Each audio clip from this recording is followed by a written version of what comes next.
প্রথম আর সর্বশেষ কথা একটাই যে কবুতরের যদি আপনি রোগ নির্বাচন করতে পারেন যে ওর সঠিক কি হয়েছে, মানে কবুতর বলেন আর যে কোনো পশু প্রাণী বলেন, তাহলে ওকে সুস্থ করা কোনো বিষয় না, খুব জলদি আপনি ওকে সুস্থ করতে পারবেন।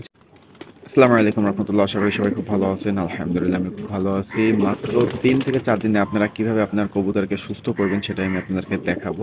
যদি সাধারণত এরকম সমস্যা হয় আর আপনি যদি রোগ নির্বাচন করতে পারেন, সেক্ষেত্রে 2 থেকে 4 দিনের মধ্যে ইনশাল্লাহ কবুতরকে সুস্থ করা সম্ভব।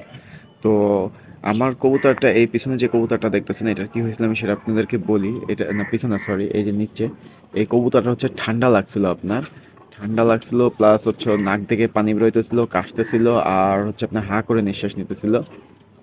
তো আমি যেটা করছি সেটা হচ্ছে আমি প্রথমে হচ্ছে ওকে ডক্সিঅ্যাভেট খাওয়াইছিলাম, বাট তেমন একটা ফলাফল পাই নাই। তারপরে কি করছিলাম, তারপর হচ্ছে আমি আমার বাসায় আমার মেয়ের ওষুধ ছিল, ঠান্ডা কাশির ওষুধ, আর হচ্ছে আপনার একটা অ্যান্টিবায়োটিক ছিল। অ্যান্টিবায়োটিকটার নাম হচ্ছে সেফিক্সিম। আর ঠান্ডা কাশির জন্য যেটা ছিল সেটা হচ্ছে একটা টোফেন সিরাপ। দুইটা হচ্ছে সিরাপ, একটা ছিল হচ্ছে সাসপেনশন আর একটা হচ্ছে ছিল আপনার কাশির সিরাপ। তো আমি দুইটা ওকে হচ্ছে আপনার প্রতিদিন সকাল মানে সকালে খাওয়ার পরে আমি ওকে ওকে হচ্ছে সেপিক্সিম, যেটা ওইটা হচ্ছে আপনার 12 ফোঁটা, আর হচ্ছে যেটা হচ্ছে আপনার হচ্ছে কাশির টোফেন, ওইটা হচ্ছে 12 ফোঁটা, মোটমাট 24 ফোঁটা করে আমি প্রতিদিন ওকে খাইয়ে দিয়ে যেতাম সকালবেলা একটু পানির সাথে মিশিয়ে, মানে ওইটাকে ডাইরেক্টই খাওয়াই দিতাম।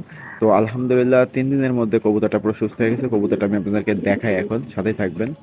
তো মাশাল্লাহ কবুতরটা হচ্ছে এইটা দেখেন, এখন একটু আগের থেকে সুস্থ আছে। তো ঠোঁট মোট দেখলেই বুঝতে পারতেছেন যে ওর নাক মুখ থেকে পানি বেরোইতো।